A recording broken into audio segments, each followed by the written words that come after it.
እግዚአብሔር አሉ አይኑን ሲገልጥ የተመለከታት አይኑንም ሲጨፍን ያያት ድንግል ማርያምን ነው ብለው ሰብከዋል።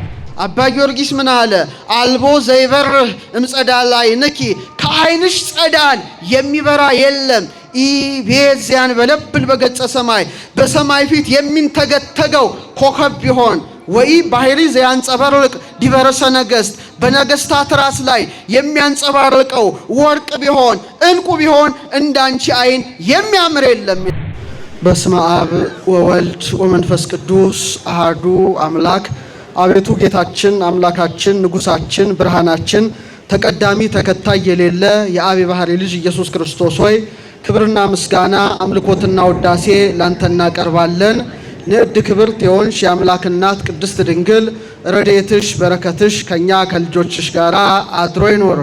ክቡር አባታችን ሊቀ ሥልጣናት ቆሞስ አባ ኪሮስ ጸጋዬ እዚህ ታላቅ ጥንታዊ ቤተክርስቲያን ዋና አስተዳዳሪ፣ ክቡራን ሊቃውንተ ቤተክርስቲያን፣ ክቡራን ዘማሪያት፣ ሚመናት ሁላችሁም አንድ አምላክ በሚሆን በአብ በወልድ በመንፈስ ቅዱስ ስም እንደምን ቆያችሁ? እንደምን አረፈዳችሁ? እንደምን ሰነበታችሁ? ልዑል እግዚአብሔር ሁላችንንም በሕይወትና በሰላም ጠብቆ ለዚህ ታላቅ ዕለት አድርሶናልና የአባቶቻችን አምላክ ልዑል እግዚአብሔር ስሙ የተመሰገነ ይሁን። እንደ እግዚአብሔር ቸርነት እንደ እግዚአብሔር ቅዱስ ፈቃድ የምንማማረው በተለይ በዮሐንስ ወንጌል ምዕራፍ 19 ቁጥር 27 ላይ በእግረ መስቀል ለተገኘችው ለእናቱ የክብር ባለቤት ጌታችን አምላካችን መድኃኒታችን ኢየሱስ ክርስቶስ በጎልጎታ ናያምከ እነኋት እናት ብሎ ለዮሐንስ ሰጥቷልና እነኋት እናት በሚል ርዕስ ይሆናል። ይህን ርዕስ የመረጥኩበት ትልቅ ምክንያት ትላንት ታላቅ በዓል አክብረናል። የመጀመሪያው በዓል የክብር ባለቤት ጌታችን በእናቱ በቅድስት ድንግል ስም በፊልጵስዩስ በሶስት ደንጊያ ቤተክርስቲያኗን የሰራበት ቅዳሴ ቤተክርስቲያኗን የፈጸመበት ሲሆን ሁለተኛው ደግሞ ራሷ ቅድስት ድንግል ጎልጎታ ከጌታ እርገት በኋላ እየተመላለሰች ትጸልይ ነበረ። ዛሬ ቅድስት ሀገር ኢየሩሳሌም ብትሄዱ እመቤታችን የቆመችበት ቦታ አለ፣ የለመነችበት የማለደችበት ቦታ አለና ሰኔ 21 ጌታችን ተገልጦ ቃል ኪዳንን ልክ እንደ የካቲት መልሶ ሰጥቷታልና አብዛኞቻችሁ ሰኔ ጎልጎታ ሲባል ሰምታችኋል። ድሮ ከነገረ ማርያም መጽሐፍ ጋራ በብራና ነበር። አሁን ግን ወደ አማርኛ ተተርጉሞ ብዙዎቻችሁ ያን ጸሎት ትጸለያላችሁ። ልጄ ወዳጄ ሆይ እያለች ምትማልድበት ታላቅ ጸሎት ነው እና እዛ ጸሎት ላይም ቅዱስ ዑራኤል ተነስቷል። የሰላምና የደህንነት መልአክ በሆነው በዑራኤል ስም ማልድሃለሁ ብላ ቅድስት ድንግል ጸሎትን ታቀርባለች። እኔ ግን የመረጥኩት በጣም በርካታ ጸሎታት ሲሆኑ አንቀጾች ሲሆኑ አንድ አምስቶቹን ብቻ ነው የመረጥኩት። ምክንያቱም ሕዋሳቷን አማላጅ አድርጋ በልጇ በክርስቶስ ፊት ስታቀርብ የክብር ባለቤትም ሰኔ 21 ተገልጦ ሕዋሳቷን አማላጅ አድርጋ ላቀረበች ለቅድስት እናቱ ቃል ኪዳን ገብቷልና እመቤታችን የተናገረችውን ኃይለ ቃል ብቻ መርጬ በዛ ላይ እንማራለን። እግዚአብሔር አምላክ ምስጢሩን ጥበቡን ለሁላችንም ይግለጥልን። ከሕዋሳቷ አስቀድማ በምልጃ ያቀረበችው ማህፀኗን ነው። በመቀጠል ጀርባዋን ነው። ሶስተኛ አይኗን ነው። አራተኛ ከናፍሯን ወይም ቃሏን ነው። አምስተኛ ጆሮዋን ነው። ስድስተኛ እግሮቿን ነው። ሌሎቹ ግን ከስጋዌ ጋር የተያዙ መላእክትን ሊቃነ መላእክትን በመጥራት ወደ ልጇ ጸሎት አቅርባለችና እኔ ሕዋሳቷን ብቻ መርጬ የተናገረችውን ኃይለ ቃል በመመርመር በማመስጠር እንማራለን። እግዚአብሔር አምላክ ምስጢሩን ጥበቡን ለሁላችንም ይግለጥልን። ማህፀኗን ቅድስት ድንግል አማላጅ አድርጋ እንዲህ ያለች ልጄ ወዳጄ ሆይ ልጄና ምኔ ልጄ ወዳጄ ሆይ ካለች በኋላ ሰማይና ምድር ሊወስኑ የማይቻላቸው አንተን 9 ወር ከ5 ቀን በተሸከመች ማህፀኔ ቃል ኪዳን ትገባልኝ ዘንድ እማልድሃለሁ ብላ አስቀድማ ሰኔ 21 ማህፀኗን አማላጅ አድርጋ በልጇ ፊት አቅርባለች እና በጣም ኃይለ ቃሉ ይገርማል። ሰማይና ምድር የማይችልህን አንተን ምንና ምን የማይችልህን አንተን 9 ወር ከ5 ቀን በተሸከመች ማህፀኔ እማልድሃለሁ ነው ያለችው። በትክክል እግዚአብሔር የት ነው ያለው? እስቲ ሚነግረኛል? አባታችን ሆይ እንዲህ ሲባል ምድርን ለቆ ሰማይ ላይ ብቻ ይገኛል ማለት አይደለም። ሰማይ ከምድር ከፍ እንዳለ እሱም ልዑለ ባህሪ መሆኑን መመስከር እንጂ ከጽርሐ አርያም በላይ ርዝመቱ፣ ከበርባሮስ በታች ጥልቀቱ፣ ከአድማስ እስከ ናጌብ ስፋቱ፣ ከምስራቅ እስከ ምዕራብ ከሰሜን እስከ ደቡብ ርዝመቱ አይባልም። ሁሉን የሚወስነው ማን ነው? እግዚአብሔር ነውና በኢሳይያስ አትሮ በምዕራፍ 66 ላይ ምን አለ? የሰራዊት ጌታ እግዚአብሔር እንዲህ ይላል፣ ሰማይ ዙፋኔ ነው፣ ምድር የእግሬ መረገጫ ናት፣ ለኔ ምን አይነት ቤት ትሰራላችሁ አለ ይላል። ሰማይ ምኔ ነው? ዙፋኔ። ምድር ምኔ ናት? የእግሬ መረገጫ። ለኔ ምን አይነት ቤት ትሰራላችሁ? እኔን የሚወስን እኔን ወስኖ ሊያስቀር የሚችል ምን አይነት ቤት ትሰራላችሁ ብሎ በኢሳይያስ አድሮ ተናገረ። ለካ እግዚአብሔር የሚወስነው አጥቶ አንዲት ሰማይ አንዲት ምድር ለዘር አትርፎ ነበረ። እሷ ማን ናት? ቅድስት ድንግል ማርያም ናት። ሰማይ ዙፋኔ ነው እንዳለ ማኅፀኗን እንደ ዙፋን አድርጎ 9 ወር ከ5 ቀን ተቀመጠ። ዳግሚት ሰማይ ተባለች። ምድር የእግሬ መረገጫ ናት እንዳለ 9 ወር ከ5 ቀን እግሩ ተረገጣት። ስለዚህ ዳግሚት ምድር ሆና ተገልጣለችና ሰማይና ምድር የማይወስኑን አንተን 9 ወር ከ5 ቀን በተሸከመች ማኅፀኔ ቃል ትገባልኝ ዘንድ እማልድሃለሁ ብላ በልጇ ፊት ጸሎትን አቀረበች። የማኅፀኗ ነገር ሊቃውንትን በእጅጉ አስደንቋል። ለምን? ጌታ ዓለማትን በመሃል እጁ እንደያዘ በማኅፀኗ አለ መባል ይገርማል። በማኅፀኗ ሳለ ነፋሳትን ያነፍሳል፣ ብርሃናትን ያመላልሳል፣ ቅዱስ ቅዱስ ቅዱስ ተብሎ ይመሰገናልና ድንግል ማርያም የእግዚአብሔር ሀገር፣ የእግዚአብሔር ሰማይ፣ የእግዚአብሔር ምድር፣ የእግዚአብሔር መቅደስ አድርጋ ማኅፀኗን አቅርባለች። ለዚህ ነው ቅዱስ ያሬድ በአንክሮ በተዘክሮ ሆኖ ሰማይ ወምድር ዘእያገምሮ እፎ እንጋ ማኅፀነ ድንግል ጾሮ፣ ሰማይና ምድር የማይችለውን አምላክ ምንኛ የድንግል ማርያም ማኅፀን ቻለው ብሎ በጣም ያደንቃል። ግን መልስ የለውም። ማንም ሊመልስ አይችልም። እንደውም ድጓ ላይ ምን ይላል? እፎ ጾረቶ እንዘውቱ ይጸውራ፣ የሚሸከማት ሲሆን እንዴት ተሸከመችው ይላል። የሚሸከማት ማን ነው? ዓለምን የተሸከመ ማን ነው? እሷንም የተሸከመ ማን ነው? ልጇ ክርስቶስ ነው። የሚሸከማትን ለመሸከም በቃሽ ማለት ነው። ድንግል ፈጣሪዋን ወለደችው ብሎ ኤፍሬም እንደተናገረ አሁን ደግሞ የሚሸከማትን ምን አለችው? ተሸከመችውና ያሬድ ምን ይላል? እፎ ጾረቶ፣ እንዴት ተሸከመችው? እሱ ግን ምን ይላታል? ይሸከማታል። የሚሸከማትን የተሸከመች የእግዚአብሔር ሀገር የእግዚአብሔር ከተማ በመሆኗ ማኅፀኗን አማላጅ አድርጋ በልጇ ፊት አቀረበች። አባ ጊዮርጊስ ዘጋስጫ ደግሞ በጣም ያደንቃል። የድንግል ማርያም ማኅፀንን ሲመለከተው በጣም ይገረማል። ምን አለ መሰላችሁ? ከርሰ ድንግል አብዮ ተላለም አየራት። የድንግል ማርያም ማኅፀን አለ ከአየራት በለጠ። ከምን በለጠ? ከአየራት በለጠ። አየራትን የያዘውን ጌታ ነው የያዘው። ወተሰብሃ እምሱራፌል ወኪሩቤል፣ በኪሩቤል በሱራፌል ዘንድ ተመሰገነ። ከርሰ ድንግል ኮነ ታቦቶ ማኅደረ ለእግዚአብሔር አዶናይ። የድንግል ማርያም ማኅፀን አለ አዶናይ ለተባለ በእግዚአብሔርነት በአምላክነት በፈጣሪነት በእበይ በክብር በኃይል በክሂል በብርሃን ከአብ ከመንፈስ ቅዱስ ጋር ገንዘቡ የሆነ ኢየሱስ ክርስቶስን ይዟልና የድንግል ማርያም ማኅፀን አለ አዶናይ ለተባለ ለእግዚአብሔር ምን ሆነ አለ? ማደሪያውን ሆነ።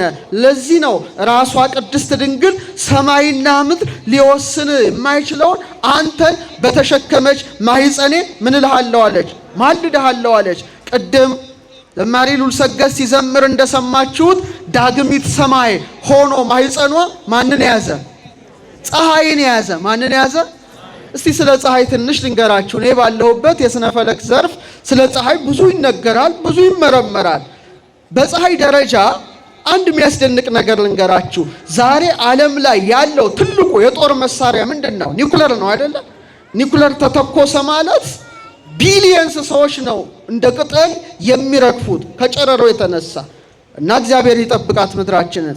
ኃያላኑ መተኮስ አቅቷቸው አይደለም፣ ቢተኩሱ ራሱ መልሶ እነሱን ምን ይላል? ያጠፋል።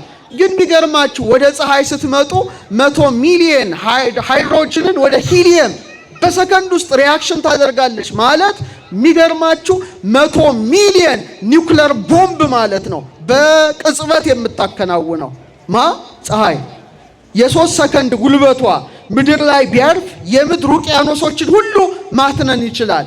የ6 ደቂቃ ጉልበቷ ምድራችን ላይ ቢያርፍ የመሬትን ክረስት ወይም ንጣፉን አቡኑኖ ባዶ ማድረግ ይችላል። እግዚአብሔር ባወቀ ሰማይን አራቀ።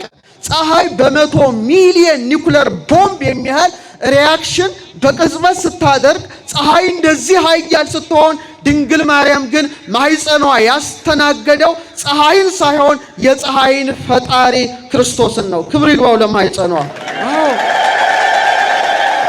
ዛሬ እኔና እናንተ እንኳን በጣታችን የምንይዘውን ተርታውን ጧፍ እንኳን እሳቱን መንካት አንችልም። እንችላለን? አንችልም። እጃችን ምን ይሆናል? ይነዳል፣ ይከስላል። ፍህምን በእጅ መያዝ አንችልም። እጃችን ይላላጣል። ትኩስ ውሃ እንኳን ላያችን ላይ ቢፈስ ምን አይነት አደጋ እንደሚያመጣ ታውቃላችሁ። ድንግል ማርያም እኮ ማህፀኗ መላእክት የማይቀርቡትን እሳት የያዘ ማህፀን ነው። ኦ ድንግል ሶበሃደረ ውስተ ከርስኪ እሳተ መለኮት፣ ድንግል ሆይ እሳተ መለኮት ጌታ አለ በማህፀንሽ ባደረ ጊዜ ገጹ እሳት፣ ልብሱ እሳት፣ አካሉ እሳት እንደምን አላቃጠለሽ ይላል ሕርያቆስ። ግን መልስ የለውም። 7 የእሳት መጋረጃ ሲና ላይ የተገለጠው በማህፀንሽ ወዴት ተጋረደ? ወዴት ተተከለ? እንዘንስቲ ታባላንቲ ይኸው 3 ክንድ ከስንዝር ቁመት ስትሆኚ ኪሩብ የሚሸከሙት ያስፈሪው የእሳቱ ዙፋን በማህፀንሽ የተተከለ ወዴት ቆመ? እንዘንስት መራታንቲ ታናሽ ሙሽራ ስትሆኝ መልስ የለም። ስለዚህ እናታችን ድንግል ማርያም ዳግሚት ሰማይ ሆኖ ማህፀኗ ፀሐዩን ያዘ። ማህፀኗ ደመና ሆኖ ማንን ያዘ? እስቲ ደመና ካለ ምን አለ? አሁን ምን እየዘነበ ነው? ዝናቡ ማን ነው? ክርስቶስ ነው። ንዑ እንከ ከመናልዕላ ለዛቲ ደመና ብርሃን እንተ ጾረቶ ለማየ ዝናብ ንጹህ ይላል አባ ጊዮርጊስ። ንጹህ የዝናብ ውሃ ስትየጽመዋን ኢየሱስ ክርስቶስን የተሸከመ ማህፀኗ የብርሃን ደመና የተባለች ቅድስት ድንግልን እናከብራትና ገናት ዘንድ ኑ ይላል። አቤት የድንግል ማርያም ማህፀን! ቤተ ስብሃት ሆኖ ፈጣሪን ተሸከመ። ምስክሩ ማን ነው? ሄኖክ ነው። ፔካ ሆኖ አዶናይን ያዘ። ምስክሩ ማን ነው? የአዳም 7ኛ ትውልድ የሆነው ሄኖክ ነው። የድንግል ማርያም ማህፀን ሐረግ ሆኖ በጉን ያዘ። ምስክሩ ማን ነው? ይስሐቅ ነው። የድንግል ማርያም ማህፀን መሰላል ሆኖ ንጉሱን ያዘ። ምስክሩ ማን ነው? ያዕቆብ ነው። የድንግል ማርያም ማህፀን ሐመልማል ሆኖ ነበልባሉን ተሸከመ። ምስክሩ ማን ነው? ሙሴ ነው። የድንግል ማርያም ማህፀን ሲና ሆኖ ግርማውን ተሸከመ። አሁን ምስክሩ ማን ነው? ነቢየ እግዚአብሔር ሙሴ ነው። ያሬድ በአድናቆት ምን አለ? በቃለ ኃይሉ ዘይፌትት በረደ ድንግል በከርሳ አግመረት ነደ እምግርማ እበዩ ሙሴ ዘረይደ እሞ ወላዲቶ ኮነቶ ገሃደ። ክረምት ላይ አለ በረዱን የሚፈረካክሰው ሙሴ ሲና ተራራ ላይ የተንቀጠቀጠለት ነዲዱን እሳት ድንግል ማርያም አለ በማህፀኗ ተሸከመችው። መሸከም ብቻ ሳይሆን እናቱን ወላጁን ሆነችው። የድንግል ማርያም ማህፀንማ መሶበ ወርቅ ሆኖ መናውን ተሸከመ። የድንግል ማርያም ማህፀን ታቦት ሆኖ ጽላት ሆኖ ቃሉን ተሸከመ። የድንግል ማርያም ማህፀን የወርቅ ጠረጴዛ ሆኖ ህብስቱን ተሸከመ። ምስክሯ ማን ነው? ሙሴ ነው። ማይጠንት ሆኖ ፍህሙን ያዘ። ምስክሯ ማን ነው? አሁንም ሙሴ ነው። ድንኳን ሆኖ ሊቀ ካህናቱን ተሸከመ። የወይን ሐረግ ሆኖ ፍሬ ሕይወትን ያዘ። ምስክሯ ማን ነው? ካሌብ ነው። ጸምር ሆኖ ጠሉን ተሸከመ። ምስክሯ ማን ነው? ጌዴዎን ነው። የድንግል ማርያም ማህፀን ማሰሮ ሆኖ ጨውን ያዘ። ምስክሯ ማን ነው? ኤልሳ ነው። ደመና ሆኖ ዝናቡን ያዘ። ምስክሯ ማን ነው? ኤልያስ ነው። የድንግል ማርያም ማህፀን ገዳም ሆኖ አንበሳውን ያዘ። ምስክሯ ማን ነው? ዕዝራ ነው። ዙፋን ሆኖ ጌታን ያዘ። ምስክሯ ማን ነው? ኢሳይያስ ነው። የድንግል ማርያም ማህፀን የታተመ ደብዳቤ ሆኖ ቃሉን ያዘ። ምስክሯ ማን ነው? ኢሳይያስ ነው። የድንግል ማርያም ማህፀን ሰረገላ ሆኖ በኮቦር አዶናይን ያዘ። ምስክሯ ማን ነው? ሕዝቅኤል ነው። የድንግል ማርያም ማህፀን የተቆለፈ መቅደስ ሆኖ ንጉሱን ያዘ። ምስክሯ ማን ነው? ሕዝቅኤል ነው። የድንግል ማርያም ማህፀን ተራራ ሆኖ ደንጊያውን ያዘ። ምስክሯ ዳንኤል ነው። ክብር ይግባት እናታችን 9 ወር ከ5 ቀን በተሸከመው ማህፀኔ እማልድሃለሁ ብላ በልጇ ፊት ሀገረ እግዚአብሔር መቅደሰ እግዚአብሔር የሆነ ማህፀኗን ሰኔ 21 በምልጃ ያቆመች የሁላችን ንግሥት የሁላችንም እመቤት ስሟ ማን ነው? ቅድስት ድንግል ማርያም ነው። በረከቷ ይደርብን። በሁለተኛ ደረጃ ጸሎት አድርጋ ያቀረበችው ይህን ይመስላል። ልጄ ወዳጄ ሆይ ለብዙኃት አዕይንቲሆሙ ዓይናቸው ብዙ የተባሉ ጸወርተ መንበር ኪሩቤል በፍርሃትና በረዓድ እየተንቀጠቀጡ መንበርህን የሚሸከሙትና አንተ ባዘለች ጀርባዬ ቃል ኪዳን ትገባልኝ ዘንድ እማልድሃለሁ። ትጸልዩታላችሁ አይደለ? እያንዳንዱን ቃል ስትጸልዩ በማስተዋል መሆን አለበት። ምን አለች? ዓይናቸው ብዙዎች የተባሉ ኪሩቤል አንተን የሚሸከሙትን በተሸከመ ምኔ ጀርባዬ ምኔ ኪሩቤል ሱራፌል ትንሽ ልንገራቸው ስለነሱ ተፈጥሮ። ስንት መላእክት መሰሏችሁ? 16 መላእክት ናቸው። ስንት ናቸው? 12ቱ ከውስጥ ናቸው። 4ቱ ከውጪ ስለሆኑ 40 እንስሳ ይባላሉ። የሰው ፊት ያለው 4 ገጽ አለው። የአንበሳ ፊት ያለው 4 ገጽ አለው። የንስር ፊት ያለው 4 ገጽ አለው።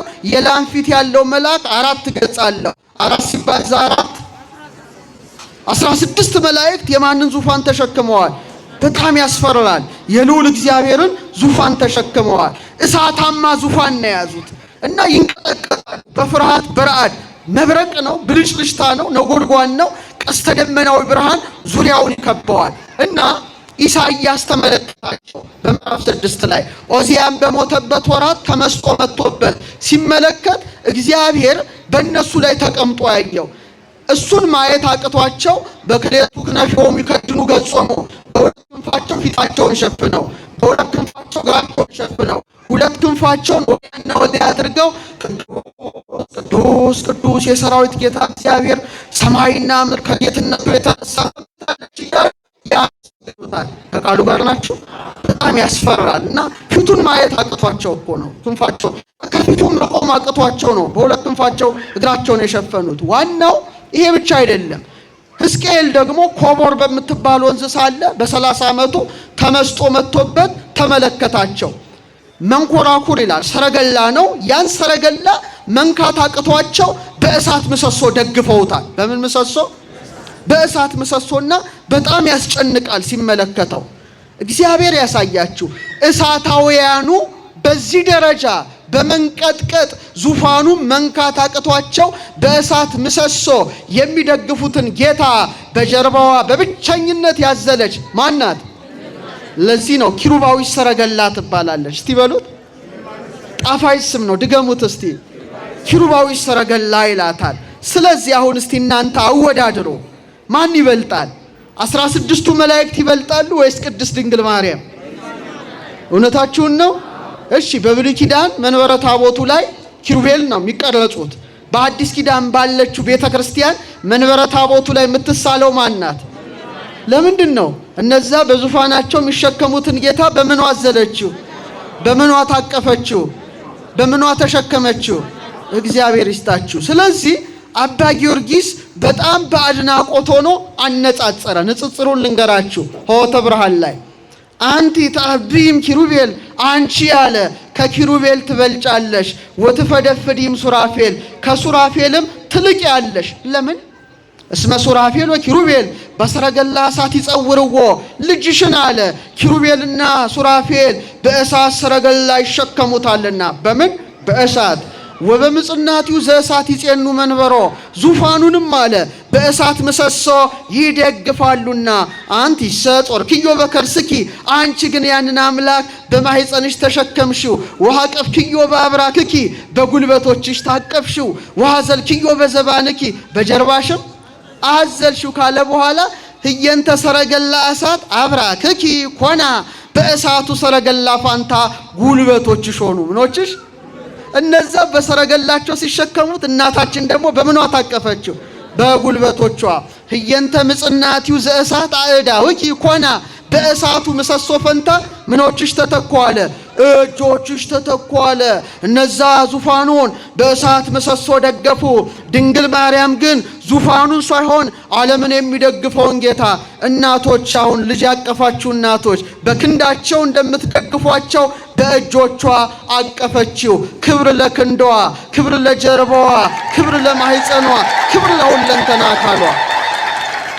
ስለዚህ ነዲዱን እሳት ተሸክሞ ያልተቃጠለ ጀርባዋን ከኪሩቤል ሰረገላ ጋራ ቅድስት ድንግል በማነጻጸር ልጄ ወዳጄ ሆይ ቃል ኪዳን ትገባልኝ ዘንድ እለምንሃለሁ ብላ ሰኔ 21 ምልጃን አቀረበች። ቀጥሎ ያቀረበችው አይኗን ነው። አይኗን አማላጅ አድርጋ አቀረበች። ልጄ ወዳጄ ሆይ አንተን ይገሉሃል ብዬ ሳስብ ከአይኖቼ እንደ ውሃ እየፈሰሱ በክብርት ስጋ ላይ በወረዱት እንባዎቼ ቃል ኪዳን ትገባልኝ ዘንድ እማልድሃለሁ ብላ አይኗን አማላጅ አድርጋ አቀረበች። የድንግል ማርያም አይኖች የተለያዩ ነገሮች ይታይባቸዋል። አንዴ ደስታ ይታይባቸዋል፣ አንዴ እንባ ይታይባቸዋል። በጣም የአይኗ ነገር የተለየ ነው። ሰሎሞን አስቀድሞ በመኃልየ 7:5 ላይ አይኖችሽ አለ እንደ መላ ኩሬ ውሃ ናቸው ይላል። እንደምን ውሃ ናቸው? እንባን ያፈሰሱ አይኖቿ በቀራንዮ ላይ ስቅስቅ ብሎ እንደ ውሃ የፈሰሰ አይኖቿን ምን አለ? አይኖችሽ እንደ መላ ኩሬ ውሃ ናቸው አለ። አይኗ ጽሩይ ነው። ከድንግል ማርያም አይኖች የበለጠ አይን የታገኛለ? ምንም ነገር ብታነጻጽሩ ከአይኖቿ ጋር አይወዳደርም። አባ ጊዮርጊስ ምን አለ? አልቦ ዘይበርህ እምጸዳል ዓይንኪ፣ ከአይንሽ ጸዳል የሚበራ የለም። ኢቤዚያን በለብል በገጸ ሰማይ፣ በሰማይ ፊት የሚንተገተገው ኮከብ ቢሆን ወይ ባህሪ ዘያንጸባርቅ ዲበረሰ ነገስት፣ በነገስታት ራስ ላይ የሚያንጸባርቀው ወርቅ ቢሆን እንቁ ቢሆን እንዳንቺ አይን የሚያምር የለም ይላል። ያምራል አይኗ ከሷ በቀር አይን። እንደው ስዕሏን ተመልከቱ። አይኗ ደስ አይልም? እንደው በሞቴ አሁን ስዕሏ ፊት ቆማችሁ ስትጸልዩ መጀመሪያ የምታዩት ምኗን ነው? አይኗን ነው። እናታዊ አይን እንዴት! ለዚህ ነው በቅዱሳት ስዕላት ላይ የእመቤታችን አይኖች ጎላ ተደርገው ይሳላሉ፣ ከናፍሯ ግን ትንሽ ሆነው ይሳላል። ለምን? አይኖቿ በርህራሄ የሚመለከቱ ናቸው። የፍቅር አይኖች ናቸው። በከመ ይትፌሳ ሕፃን ሶበ ይሬእ እሞ እትፌሳ አንሰ ስእለኪ በርህይ ወተሳልሞ ይላል አባ ጽጌ ድንግል። ሕፃን የእናቱን አይን እንደሚያይ ደስ እንደሚለው ሮጦ ቅፏ ውስጥ እንደሚሆን እኔም ደግሞ ያንቺን ስዕል ርህሩህ የሆነ የአይንሽ ያለበትን ስዕል በማየት ደስ ይለኛል አለ። ደስ ይበላችሁ፣ እመቤታችን ከኛ ጋር ናት። አሁን እዚህ ጋር በስተግራ አቅጣጫ አንዲት ሴት አመጣላችኋለሁ። የዛች ሴት አይን ስትመለከቱ ትደነግጣላችሁ። በጣም የደፈረሰ አይን ነው። ደም የመላበት አይን ነው። የረከሰ አይን ነው። በምኞት በፍትወት የተቃጠለ አይን ነው። ክፋትን የተመላ አይን ነው። እሱም የማን አይን ይመስላችኋል? የሔዋን አይኖች ናቸው። የማን አይኖች ናቸው? እዚህ ጋር እመቤታችን አምጧት። የእሷን አይንና የመጀመሪያዋን ሔዋንን አይን ተመልከቱ።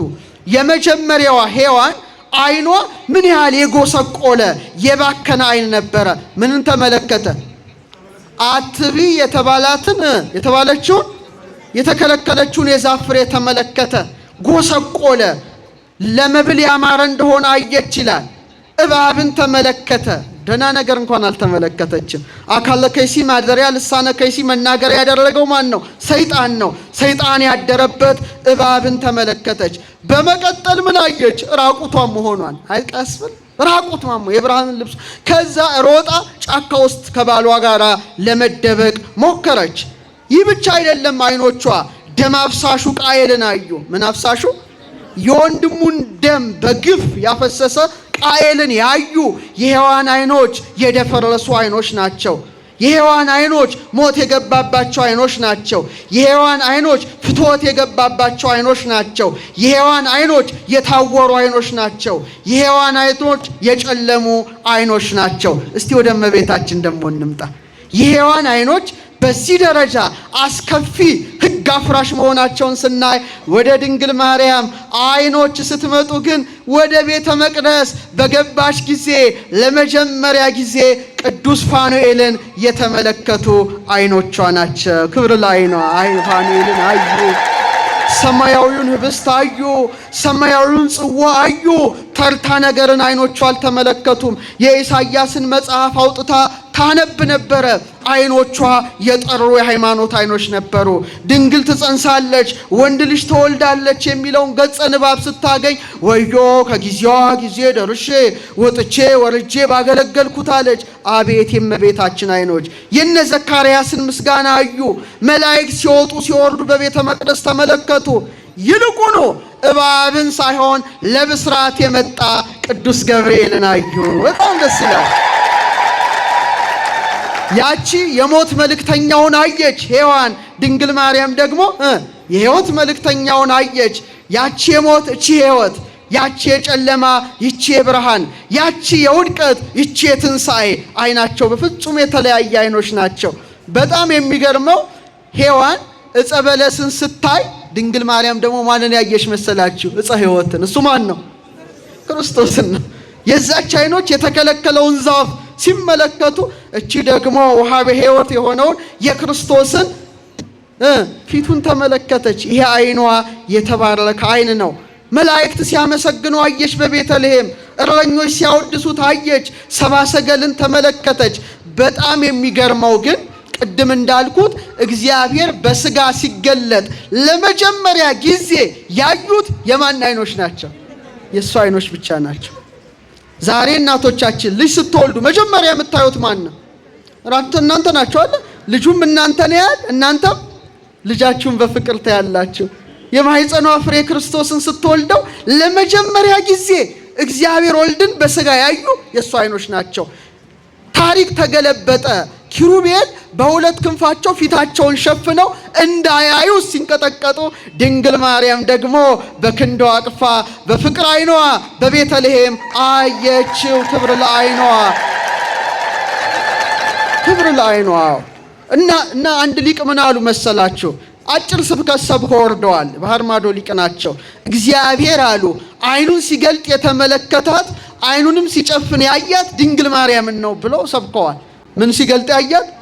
አይኑን ሲገልጥ ያያት። አዎ ስጋን ተዋህደዋል። በቤተልሔም ፍጹም ሰው ነው። አይኑን ሲገልጥ የምታየው ማናት? የምትስመው ማናት? መልሱ ተንቀሳቀሱ። የምታቅፈው ማናት? የምትዳብሰው ማናት? እናቱ ናት። ቀራንዮ ደግሞ ተጓዙ። ቤተልሔም ደስ ያለው አይኗ ደግሞ እንባን ያፈሳል። ቀራንዮ ጋር ስትሄዱ እንባን ያወርዳል። እና እዛም ደግሞ መስቀሉ ስር ነበረች። ጌታም እናቱን አይቶ ምን አለ? እነኋት እናት ብሎ ተፈጸመ ነው ያለው። ሲጨፍን አያት። የእመቤታችን አይኖች የተለዩ አይኖች ናቸው። ስለዚህ በእውነት ድንግል ማርያም አይኖቿን አማላጅ አድርጋ አቅርባለች። ቅዱስ ኤፍሬም ሶርያዊ አንድ ድርሰት አለው፣ ዘሉሚኒየስ አይ የሚል ምን ማለት ነው? ብርህት አይን የሚል መጽሐፍ ጽፏል። እና በዛ ሔዋንን የጨለማ አይን ይላታል። ምን አይነት አይን? ወይም የግራ አይን። ይሄ የግራዋ ክፍል አይን ሔዋን ናት ይላል። ዓለም ሁሉ ግራ የተጋባባት፣ ዓለም ሁሉ ወደ ጨለማ የተጓዘባት የድንግል ማርያም አይን ግን የቀኝ አይን ናት ይላል። ያልታወረች አይን፣ በብርሃን የተመላች አይን፣ ከብርሃን ክርስቶስ ጋር የተዋሃደ አይን ያላት እሷ ማን ናት? እሷ ማን ናት? ይሄ ደግሞ ያስገርማቸዋል። ቅድም የሔዋን አይኖች ምንን አዩ አልኳችሁ?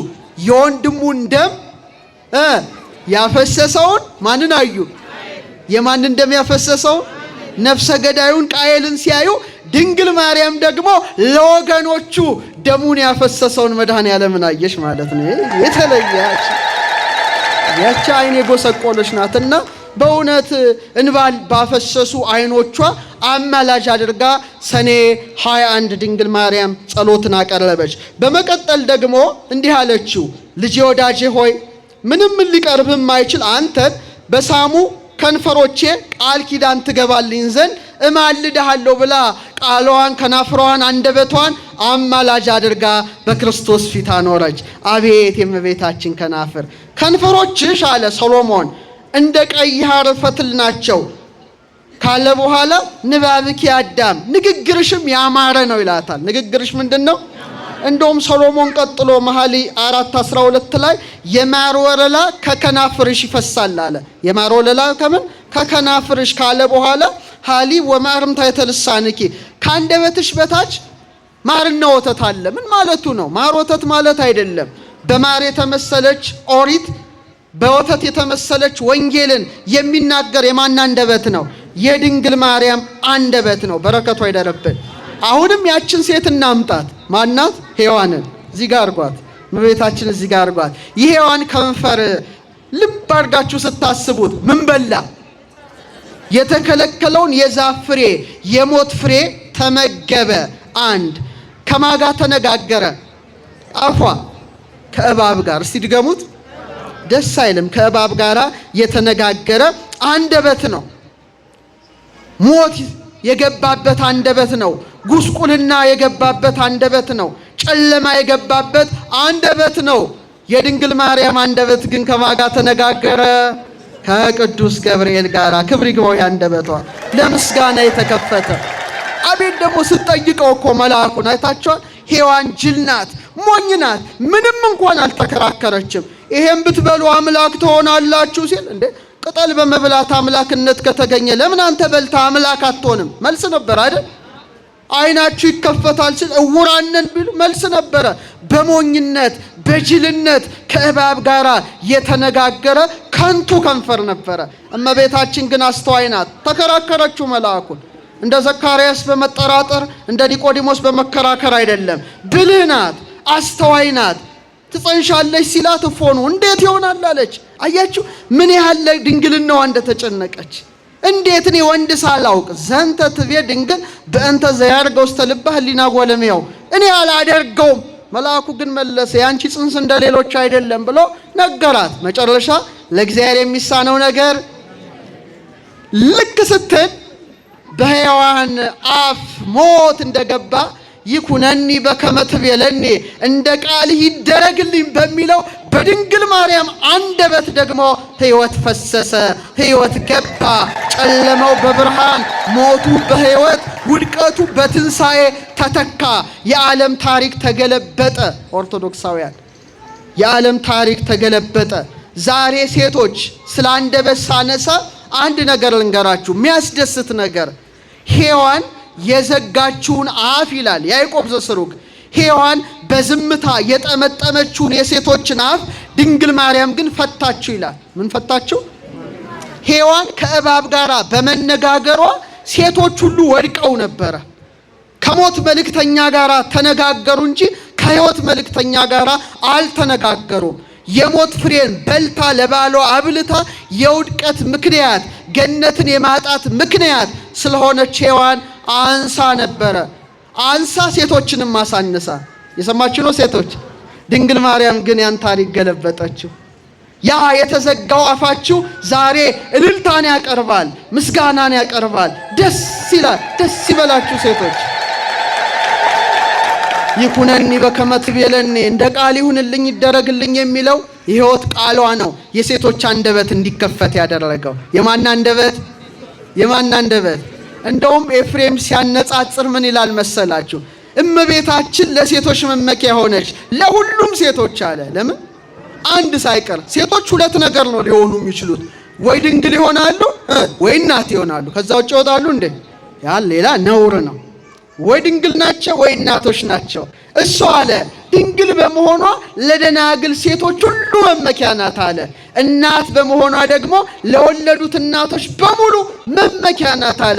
እህቶቻችን፣ እናቶቻችን ሴቶች ድንግል ማርያም አንደበታችሁን በመክፈቷ የእናቶች ቀን የሴቶች ቀን ድንግል ማርያም የተወለደችበት ዕለት ብቻ ነው። ማርቼት አይደለም፣ ግንቦት አንድ ነው። ደስ ይላል። ይሄ አንደበት ተከፈተ። ወገናችሁ አንሶ ነበረ፣ ጎስቁሎ ነበረ። ያጎሳቆለችውም እናታችን ሔዋን ናት። የድንግል ማርያም አፍ ግን ኤልሳቤጥ ጋር ሄደች። ምን አለች? ነፍሴ እግዚአብሔርን ታላቅ ታደርገዋለች፣ መንፈሴ በመድኃኒቴ በእግዚአብሔር ደስ ይላታል የሚል የምስጋና ጅረትን ያፈሰሰ የድንግል ማርያም አንደበት የተለየ ነው። የእመቤታችን አንደበት ለሌላም ይከፈታል። ልጄ ምን የላቸውም? ወይን የላቸውም። ታማልደን እመቤታችን አንደበቷ ሲከፈት ደስ ይላል። እና እኔ በእውነት በጣም የሚያስደንቀው ከድንግል ማርያም ጋር የተነጋገረው ያሬድ እንዲህ ይላል። ነጽሩ ሊተ ድንግል ህትምተ መዓዛ አፉሃ ይጼኑ ፍረተ። ያሬድ ይሄን ያለው እመቤታችንን አናግሮ ነው። ንጹህ ትንፋሷን አሽትቶ ነው። ታድሎ ኤፍሬም ሶርያዊን እስቲ ያስቡት። ድንግል ማርያም ለተከታታይ 7 ቀናት እየመጣች እኮ ነው እየመጣች ወድሰኒ አንደበቷ እንዴት አደመጠው ጆሮ አመስግነኝ እንዴት አመሰግንሻለሁ አንቺን በከማለ በወከ መንፈስ ቅዱስ ተናገር ባርክኒ ባርኪኝ ባርከው ይጀምራል። በአይኑ አይቷት ይሄ አንደበቷ ንግግሯን ሰምቶ ኤፍሬም አወደሳት። በሀገራችን ደግሞ ያሬድ እስቲ በሉት ቅዱስ ያሬድ ማይኪራ ላይ ሆኖ ጸዋቶ ዜማ ሲያስተምር ቅድስት ድንግል ቅዱስ ኤፍሬምን ከሶሪያ አባ ሕርያቆስን ከብህንሳ በአካለ ነፍስ አምጥታ ኤፍሬም አለች ውዳሴን ሕርያቆስ ቅዳሴን ለያሬድ ንገሩት ቅዱስ ያሬድ በዜማው ሲያመሰግነኝ መስማት እፈልጋለሁ አለ። አቤቴን ቃል የሰሙ እንደ ኤልሳቤጥ የሆነ ጆሮ ነው ያሬድ ጆሮ እኮ ስለተመለከታት ስላያት ስላነጋገራት ምን አለ መሰላችሁ? እምነ ፀሐይ ያቢ ብርሃና ብርሃኑ አለ ከፀሐይ ብርሃን ይበልጣል። አንቀጸ አድኅኖ አልባቲ ሙስና ነውር ነቀፋ የሌለባት የድነት ደጃፍ ናት። በክብሮ በስብሐት ስርጉስና ውበቷ ደምግባቷ ያጌጠ የተሸለመ በክብር የተዋበ ነው።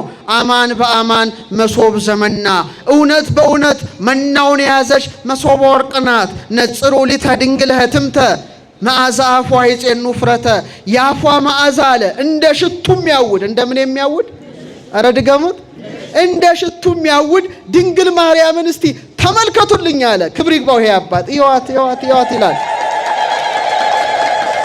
ደራሱ። ለዚህ ነው ሰላም ለቃልኪ ለአንደበትሽ ምስጋና ይገባል። እማስካለ ወይን ጥዑም ከሆነ ከወይን ይልቅ የሚጣፍጥ ህመምን ከሚያስረሳው ከናብሊስ ደንጊያ ይልቅ ደስ የሚያሰኝ የማን አንደበት ይመስላችኋል? የማን አንደበት? አቤት እሷን ያነጋገሩ እንዴት ታድለዋል ባካችሁ! ታቤት ስንቱ መሰላችሁ ያነጋገራል። እነ ጎርጎርዮስ ዘኔዎ ቂሳርያ ዮሐንስን ይዛ መጣ ምስጢረ ሥላሴን አስተምረው ስትል ኤልሳቤጥ ገና ቃሏን ስትሰማ ጽንሱ በደስታ ምን ሆነ? የሔዋን ቃል እንኳን ጽንስ ሊያዘልል ሰውን ያሸብራል። የእመቤታችን አንደበት ጣፋጭ ቃሏ ግን እንኳን እኛን በማህፀን ያሉ ጽንሶችን ደስ ያሰኛል። ደስታ የተመላበት የደስታ መገኛ ሙሐዘ ፍስሐ ቅድስት ድንግል ክብር ይግባት እናታችን አንደበቷን አማላጅ አደረገች። አባ ጊዮርጊስም ቃሏን ሰምቷል። ኡራኤልን አስከትላ መጣ። የምትወዱት መልአክ ማን ነው? ኡራኤልን አስከትላ መጣ። ጽዋ ብርሃን ይዞ በል አጠጣው ለወዳጄ ጊዮርጊስ አለች። ለወዳጄ ጊዮርጊስ አጠጣው ኡራኤል አክብሩቴን መልአክ ወዳጃችን የምንወደው መልአክ ነው። እና የመጀመሪያውን ሆተ ብርሃንን ሲጽፍ ጣፋጭ ቃሏን ስለሰማ እንዲህ አለ። እስቲ አብረን እንበለው። ምርጢቱ ሆይ በሉ እስቲ። አይሰማም ምርጢቱ ሆይ የአንደበትሽ ስር የወተት ምንጭ ነው። የንግግርሽ ቃልም እንደ ማር የጣፈጠ ነው። የእስትንፋስሽ ቃልም የሽቱ ቅመም ነው። ሮሮሽም የማር ወለላ ነው። ማር ናት ድንግል ማርያም፣ ወተት ናት እመቤታችን፣ ሽቱ ናት እመቤታችን። ቀጥላ አንድ ምልጃ ታቀርባለች። ጠቅልለን እንጨርሰዋለን። ልጄ ወዳጄ ሆይ አለችና ካንተ ጋር በተነጋገረ አንደበቴ ካለች በኋላ ሱራፌል ኪሩቤል ድምፅህን ሰምተው ጸንተው መቆም የማይቻላቸው ጡማት ቃላትን በሰሙ ጆሮዎቼ ምን እማልድሃለሁ። አሁን የሚያስደስት ነገር እናወጣለን። ጆሮዎቼ ስለ ጆሮዋ ትንቢት የተናገረውን ዳዊትን እስቲ እናምጣው። በመዝሙር 44 ላይ ምን አለ? ቁጥር 45 ቁጥር 10 ላይ ስምዒ ወለቴ ወርኢ ወአጽሚ እዝነኪ፣ ልጄ ሆይ ስሚ አድምጪ አለ። ምን በል? ጆሮሽን ዘንበል አድርገሽ አድምጪ። ርእሲ ሕዝበኪ ወቤተ አቡኪ፣ ቤትሽን ወገንሽን ሁሉ የአባትሽን ቤት እርሺ። ንጉሥ ምንሽን ወዷል? ውበትሽን ወዷል። አቤት የእመቤታችን ጆሮ የማንን ነው ድምፅ የሚያደምጠው? የንጉሡን። የሔዋን ጆሮ ማንን አደመጠ? እባቡን የሰይጣንን ሹክሹክታ አደመጠ። ድንግል ማርያም ግን ወለተ ዳዊት አባቷ ለወለተ ዳዊት ምን ይላታል? ገብርኤል ሚነግርሽን ብስራት ጆሮሽን ምን በለሽ አድምጪ፣ ዘንበል አድርገሽ አድምጪ። እባብ መርዛማ ዕቅዱን በሔዋን ጆሮ ተነፈሰ። ያ ለሰው ልጅ ምንን አመጣ? ሞትን አመጣ። በድንግል ማርያም ጆሮ ደግሞ ምን ፈሰሰ? ሕይወት ፈሰሰ። ታሪክ ተገለበጠ። ያ እባብ ያንሾካሹካል እዛ ጆሮ ላይ። እዚህ ደግሞ ገብርኤል ምን ያሰማል? ብስራትን ያሰማል። በዛ ጆሮ ሞት ይገባል፣ በዚህኛው ጆሮ ሕይወት ይገባል። በዛሽ ጆሮ ጉስቁልና ይገባል፣ በዚሽ ጆሮ ምሕረት ይፈሳል። በዛሽ ጆሮ ሞት፣ በዚሽ ጆሮ ሕይወት። ክብር ለጆሮዋ፣ ጦማት ቃላትን ለሰሙ ለጆሮዎች። እና ዳዊት አለ ልጄ ስሚ ይላታል፣ ጆሮሽን አዘንቢ። ምንሽን አዘንቢ? ንጉሥ ምንሽን ወዷል? በቃ ንጉሥ ውበትሽን ወዷል። አባ ጽጌ ድንግል ይሄን ሲተረጉም ምን አለ? እግዚአብሔር ነጸረ ኩሎ ዓለመ ወይረከበ ማርያም ዘከማኪም። እግዚአብሔር ዓለምን ሁሉ ተመለከተ፣ ማርያም እንዳንቺ ያለች እናት አላገኘም። ኪያሁሰ ጽጌ ዘምከርስኪ ተቀስመ አበባ ክርስቶስ ከማኅፀንሽ ተለቀመ። ዳዊት አመረኪን ዘይብል ቅድመ ስምዒ ወለቴ ወሪ ዳግመ እስመ ፈትወ ንጉሥ ስነኪ አዳመ። ንጉሥ ክርስቶስ ያማረ ውበትሽን አይቷልና ልጄ ስሚ አድምጪ ብሎ ማን አመልክቶሻል? ዳዊት አባትሽ አመልክቶሻል። ዳዊት አባቷ ላከበረው ጆሮዋ ክብር ይግባው፣ በእውነት አከበረው። ሚያስጠላ ድምፅ ሔዋን ሰማች። ምን የሚል አስጨናቂ በሕማም ለዲ። ሴቶች እየሰማችሁ ነው? ይህን አይነት ጆሮ ነው በጭንቁ ለጅ ያላት እግዚአብሔር በጻር በጋር። የሷ ጆሮ እኮ ነው የሚያሳቀቃችሁ እናቶቼ። ስትወልዱ የምታሰኛችሁ እኮ ሔዋን ናት። እንደው ግን ማርያም ማርያም የሚለው ደግሞ ሲሰማ ቶሎ ልዛኑ ይወለዳል። ጽንስ የምታስደስት እሷ አይደለች እንዴ? የሔዋን እኮ ያ አንደበት እኮ ነው በሕማሙ ለጂ። ከዛ ደግሞ እንደገና ወደ ባልሽ ተመለሽ። አቤት ፍዳ! በጣም ጻር ጋር ነው ይህን የሰማችው። ድንግል ማርያም ግን በጆሮዋ የሰማችው ጸጋን የተመላሽ ደስተኛይቱ ሆይ ደስ ይበልሽ። ማካንቺ ጋር ነው፣ ማካንቺ ጋር ነው። አዎ በርብቃ ሁለት ጆሮዋ ላይ ኢያውብር የወርቅ ጉትቻን ያጠለቀላት አይደል እንዴ? የአብርሃም መልእክተኛ ኢያውብር በይስሐቅ ጆሮዎች ላይ የወርቅ ጉትቻን ያጠለቀው። የእግዚአብሔር መልእክተኛ ቅዱስ ገብርኤል ደግሞ በቀኝም በግራም ጆሮዋ ጸጋን የተመላሽ ደስተኛይቱ ደስ ይበልሽ ከሴቶች ተለይተሽ ቡርክት ነሽ የሚል ወርቃማ ብስራቱን በጆሮዋ አፈሰሰ። ልጄ አዘንቢ ይላታል። ጆሮሽን ዝቅ አድርገሽ ስሚ። ይህ ብቻ አይደለም፣ ቅዱስ ቅዱስ ቅዱስ የሚል ድምፅ ወዲያው ጆሮዋ ሰማ። ምኗ ውስጥ ይመስላችኋል? ማኅፀኗ። ምኗ? ከማኅፀኗ ምስጋና ፈሰሰ። አንገቷን ዘልሳለ። ምንድነው የምሰማው? አይታወቅም። የመላእክትን ምስጋና ነው። ተውት እሱን። በጣም በጣም የሚያስደንቀው ነገር አንድ ድምፅ ሰማ። ይህ ነገር ከሷ ጆሮ በቀር ሊሰማው የሚችል ማንም ጆሮ የለም። ምን የሚል? እማ የሚል። እስቲ በሉ ድገሙት እስቲ ባካችን። ማን ያለው? ማን ያለው? ከባዱ ነገር ይሄ ነው። እግዚአብሔር ወልድ በስጋ ተገልጦ እማ ብሎ ጠርቷል። እናቴ ብሎ ጠርቷል። ይህን የሰማ ጆሮ ምን ትለዋለህ? ቅዱስ ቄርሎስ ሉቃስን ሲተረጉም ምን አለን? ለእናቱ እየታዘዘ በየጥቂቱ በናዝሬት ገሊላ ማደጉን ሲተረጉም ዓለም የሚታዘዝለት ጌታ አለ። ለእናቱ ታዘዘ ብሎ ሉቃስ ጻፈ አለ። እንዴት እንዳከበራት ተመልከት ካለ በኋላ ሁለት ነገርን ይጽፋል። እኔ ሳነበው እጅግ ነው የሚገርመው። ምን አለ መሰላችሁ? ጌታዬ ልጄ ትለው ነበር ይላል። ምኔና ምኔ? እንዴ ከባድ ነገር እኮ ነው። ጌታዬ እና ምኔ? አምላኳ ስለሆነ ጌታዬ ትለዋለች ይላል። ልጇ ስለሆነ ልጄ። እሱ ደግሞ እናቴ ይላል። እግዚአብሔር እናቴ ብሎ ሲጠራ ሴቶችን ነው እኮ የሚመክራቸው። ስሙ ይላል። ለሴቶች የተሰጠ ስብከት ነው። ተለይቶ እንደ ዛሬ ተቀላቅለዋል። ድሮ ሁሉም በየእንትኑ ይሰብኩ ነበረ። እግዚአብሔር እናቴ ብሎ ተጣርቷል። እናቴ የሚል ድምፅን የሰማ ጆሮ ምን ትለዋለ? ጌታዬ ልጄ። ተቃርኖ ነው የሚነበበው። ተቃርኖ። በእሷ ተቃራኒ ነገሮች ሁሉ ተዋህደው ሰላማዊ ሆነዋል። እስቲ አሁን ሴቶች ጠይቃችሁ፣ እናት ሆና ድንግል ምትሆናለች? ድንግል ሆና ደግሞ እናት ምትሆናለች? አንዱ አንዱን ያጠፋል። ባላንጣ ነው። አንዱ ለአንዱ ተቃራኒ ነው። ኤፍሬም ምን ይላል? ይሄን ሲያስቀምጥ ዓለም ከተፈጠረ ጀምሮ እናት ሆና ድንግል ሆና እናት መተሆን የለችም። የተፈጥሮ ሕግ ይከለክላታል። ድንግል ማርያም ግን ሁለቱን አስተባብራ ተገኝታ የተፈጥሮን ሕግ ደረመሰችው፣ በታተነችው። ክብር ይግባት። ተፈጥሮ በሷ ላይ አልሰራም። የዚህ እኮ ነው ጌታዬ ልጄ ማለት እንዛ አመቱ እሞረሳያ ያለው ማለት ነው። አገልጋዩ ስትሆን እናቱ ምንድነው ነገሩ? እኛ ሁላችን የማን አገልጋይ ነን? አረ መሞቴ የእግዚአብሔር እንጂ ወላጅ አይደለም።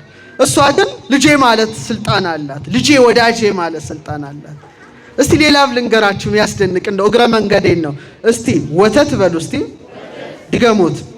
ከድንግልና ጋር ይኸው እናቶች እዚህ ያላችሁ ወለዳችሁ ልክ ስትወልዱ እግዚአብሔር ለዛ ሕፃን ምግብ እንዲሆነው ከጡታችሁ ምን ይሰጣቸዋል? ወተትን ይሰጣል። ትልቅ ስጦታ እኮ ነው። ለደናግል ግን የለም፣ እናት እስክትሆኑ ድረስ አይሰጣችሁም። እሷ እኮ ድንግል ሆና ሳለች ወተት መገኘቱ አይገርማችሁ? ተውት ሌላውን ሴቶች ይሄን ብቻ እያሰባችሁ ሂዱ። ለእናንተ ተውት ሌላውን እርሱት። ይሄን ብቻ እያሰባችሁ ኮንተምፕሌት እያረጋችሁ እያሰላሰላችሁ እስቲ ሂዱ። ኤፍሬም በአድናቆት ያለውን ግን ብለው ደስ ይለኛል። ግን አብራችሁን ካላችሁ ነው። ትስማማላችሁ? ፈጣሪዋ ነህና በሉ እስቲ። ድምጻችሁን ደስ አይልም። ፈጣሪዋ ነህና ለድንግል እናት ለጡቶቿ ወተትን ሰጠ።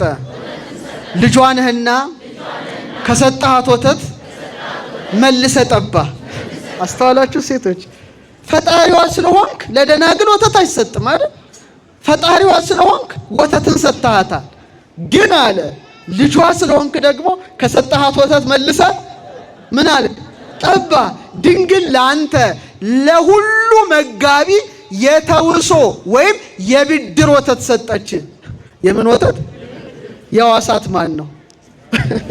አስቡት። የዋሳት ማን ነው? ያበደራት ማን ነው? የእሱ አይደለም። ማን ነው? ልጇ ነው። ሰማያትን በዘረጋው ቀኝ እጅ ጡቶቿን ጨበጥክ ይላል። አስቡ እስቲ። ቤተልሔም ሄዱ ሚልኮ ግሪቶ ትዝ ይላችኋል። ፍልስጤም ቋንቋ አይነሽ ብዙ ጊዜ ተግዘዋል። ኢየሩሳሌም የወተት ዋሻ ላያችሁ ቤታችን ጌታን ስታጠባው አይታችኋል። ኢየሩሳሌም ሄዳችሁ ፍልስጤም ቤተልሔም ጠብ ያለበት ቦታ ያ ነጭ የሆነ ዋሻ በረከቱ አይደረብን። ስለዚህ ይሄ ቃል የተለየ ቃል ነው። ናዘዛ ወይቤላ በቃሉ ጡም ቃሉ ያረጋጋት ይረክበኒ ሊተ እደወደም ርጉም በእንቲአይ ትብኪም እናቴ አታልቅሺ እኔ ሞት አያገኘኝም ይላታል በስደቷ። በቃሉ ያረጋጋት ጆሮዋ ሰሙ።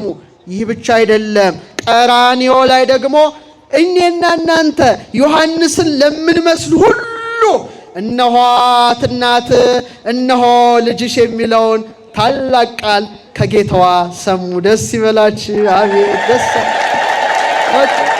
እናት አለን ማለት ነው። እናት አለን። እሷም ሰምታለች ከልጇ ልጆችሽ ናቸው ስላለ እኮ ነው የምትማልደው። ልጆቼ ማር ነው የምትለው እመቤታችን። ሁላችንም ታስምረን። አዎ 30 ቀጠለች። የመጨረሻው አቺ ናት። እቺን በ5 ደቂቃ ጨርሳለሁ። 33 ዓመት ከአውራጃ ወደ አውራጃ ካንተ ጋራ በተመላለሱ እግሮቼ። ይሄ መጨረሻ ነው። ቃል ኪዳን ትገባልኝ ዘንድ እማልድሃለሁ። በምኔ? ከቤተልሔም እስከ ቀራንዮ ግብጽ በረሃ። አቤት እግሮቿ! የሔዋን እግሮችን ትንሽ አይተን እናብቃ። የሔዋን እግሮች ወደ ምንድን ነው የሮጡት? እስቲ በሞቴ ወደ ምን ሮጡ? ወደ ጸበለስ ሮጡ፣ ወደ ሞት ሮጡ። ደግሞ ፈሪ ናት ሔዋን። ፈሪ ጫካ ውስጥ ነው የሮጠችው ራቁቷን ስትሆን። ጸጋዋ ተገፏላ። ብርሃን ልብስ የላትም፣ እርቃኗን ነው ያለችው ጫካ ውስጥ ከእግዚአብሔር ለመሸሽ። ከማለመሸሽ የሔዋን እግሮች ወደ ጫካ ሲሸሹ፣ የድንግል ማርያም እግሮች ግን በ3 ዓመቷ ወደ ቤተ መቅደስ ገሰገሱ። ክብር ለእግሮቿ፣ ወደ እግዚአብሔር እቅፍ። ይሄ እግር የተለየ እግር ነው። ወደ ቤተ መቅደስ የገሰገሰ እግር ነው። ወደ ዘመዷ ወደ ተራራማው ከተማ ወደ ይሁዳ ወደ ኤልሳቤጥ የገሰገሰ እግር ነው።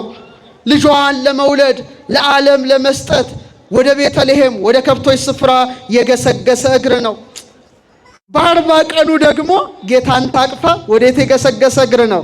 ወደ ቤተ መቅደስ። ማንን አቅፋ? ኧረ በማንን አቅፋ? እንዘ ተሐቅፍዮ ለሕፃንኪ ጽጌ ጻዕዳ ወቀይ አመ ቤተ መቅደስ ቦይኪ በዕለተ ተአምሮ ንጽ። ንኢ ርግቤ ትናዝዝን ይምላ ዛሬም ትመጣለች። ወንኢ ሰናይቴ ምስለ ገብርኤል ፍሱ ወሚካኤል ከማኪ ርህሩ። ነጭም ቀይም አበባ የተባለ ማን ነው? ክርስቶስ ነው። ከኔ ጋር ናችሁ? እስቲ ወደዚህ ናችሁ። ነጭም ቀይም አበባ ማን ነው? እሱን ታቅፋ በንጽህና በተአምር ዕለት አለ ወደ ቤተ መቅደስ እንደገባሽ ዛሬም ርግቤ አለ ከሐዘን ከለቅሶ ታረጋጊኝ ዘንድ ነይ ድንግል ማርያም ትምጣ በእግሮቿ ገስግሳ። ስትመጣ ግን ብቻዋን አይደለም፣ ደስተኛውን ገብርኤል እንደሷ ርኅሩኅ የሆነውን ሚካኤልን ጽዋ የያዘውን ኡራኤልን አስከትላ ትምጣ እመቤታችን። እግሮቿ እንደዚህ ናቸው። ንግሥት ሆና ዛሬ ገስግሳ ደግሞ ትመጣለች። ከድሆች ጋር ናት። አይገርም? ንግሥት እኮ ናት። ዛሬ ህሙማን ጋር ናት፣ የተጨነቁት ጋር ናት፣ የታሰሩት ጋር ናት። አቤት የእመቤታችን እግሮች! ፀሐይን ተጎናጽፋ ጨረቃን ጫማ ያደረገ እግሯ እኮ ነው በሾህ የደማው በእንቅፋት የደማው። እንዴት ይጨንቃል! ጨረቃን የተጎናጸፈ እግር ምን ወጋው? እሾት ወጋው። ያንን ነው አማላጅ አድርጋ ያቀረበችው። ኢየሩሳሌም ስትሄዱ የመጨረሻ 14ቱ ፍኖተ መስቀል አይታቸዋል አይደለ? ጌታና እናቱ የተገናኙበት። እስቲ ኢየሩሳሌም ሄደ እጅ አውጣ እስቲ። የለም እንዴ? እንደው ለመሄድ ያብቃችሁ ፍኖተ መስቀል ያ አሜን። ወደ 4ኛው 5ኛው ፍኖተ መስቀል ጌታ መስቀሉን ተሸክሞ ዮሐንስ ነግሯት ሮጣ መታ እናትና ልጅ የተያዩበት ቦታ ነው። እስከ ቀራንዮ የገሰገሰ እግር ነውና እግሮቿን አማላጅ አድርጋ ያቀረበች ማናት? ድንግል ማርያም። ጌታም ደግሞ በእውነት የተናገረችውን ቃል ሰምቶ እምርልሻለሁ አለ። ደስ ይበላችሁ። እምርልሻለሁ ሰኔ 21። ስለዚህ ክርስቲያኖች የመጨረሻ ቃል አሁን እስቲ ጥያቄ ልጠይቃችሁ። እዚያ አጠገብ ያለሽ አንቺ አሁን እመቤታችን ስዕል ፊት ቆመሽ ምንድነው ብለሽ ምትጸልዩ? እመቤቴ ምን በይ? እሺ ጌታስ ጋር ሆነሽ እናቱን አማላጅ ስታደርጊ ምንድነው የምትይ? ታጎነበሻለሽ። በቃ ይሄ ድህነት ክፉ ነው። ድህነት ስልሽ የኢኮኖሚ አይደለም። እስቲ የሀብታምና የድሃ ልዩነት እስቲ መልስ ስጡኝ። በልብስ አንጻር ሀብታም ምን ልልበስ ነው የሚለው ወይስ የትኛውን ልልበስ? እሺ ድሃ ምን ልልበስ ነው? የትኛውን ልልበስ? ጥሩ። ባለጸጋ ምን ልብላ ነው ወይስ የትኛውን ልብላ? እሺ ድሃ ምን ልብላ ነው ወይስ የትኛውን ልብላ? ልዩነት አለ አይደል? ፖቨርቲ ኢዝ ኤ ላክ ኦፍ ቾይስ ይባላል። ድህነት ምርጫ ማጣት ነው ይላል ድሮ ኤቲክስ መምህራችን መምህር ተሾመ። ድህነት ምርጫ ማጣት ነው።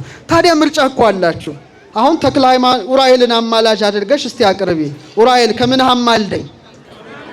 እሺ ጌታን ደግሞ ስትጸልይ ስለ ኡራኤል ብለ ምን በለኝ? እመቤታችን ጋር ስትመጡ ግን ታሪኩ ሁሉ ይደበላለቃል። እሷን አማልጂን ብትሏት ከምንሽ ነው? ከልጅሽም ነው ከጌታሽም ነው? ከሁለቱም ነው። እሱን ስትለምኑት ስለምን ብለ? በቃ ድሆሽ ማለት ይሄ ነው። ምንች ብሎ ስለናቱ ብለ ማረን ጨመረ አታረጉም እንዴ? በእንተ ማህፀና ዘጾረከ እስቲ 9 ወር በሉ እስቲ። ከ5 ቀን ስለተሸከመ ማህፀኗ አንተን ስላዘለ ስለ ጀርባዋ አንተን ስላቀፈ ስለ ክንዷ አንተን ስላየ ስለ አይኗ ያንተን ድምጽ ስለሰማ ጆሮዋ ያንተን መዓዛ ስላሸተተ አፍንጫዋ አንተን ስለሰላመ ከናፍሯ አንተን ስላጠባ ስለ ጡቷ ካንተን ስላቀፈ ስለ እጇ ካንተ ጋራ ስለተመላለሰ እግሯ ከሷ ስለነሳሃው ነፍስ ስጋ አጥንት ጅማት ጠጉር ጥፍር ከመለኮትነት ጋራ አንድ ስላደረከው ብላችሁ አትለምኑትም? ይሄ ነውና ስለዚህ ኦርቶዶክሳውያን ደሃነን ሀብታም ነን። ኧረ እባካችሁ አይሰማም? ደሃነን እልል በሉ። ሀብታሞች ባለጸጋዎች ነንና የአምላክ እናት ጸጋዋ ረድኤቷ በረከቷ ይደረብን። ሰኔ 21 በጎልጎታ በተቀበለችው ቃል ኪዳን ለሀገራችን ለኢትዮጵያ ለሁላችንም ምህረትን ታሰጥ። ወስብሐት ለእግዚአብሔር።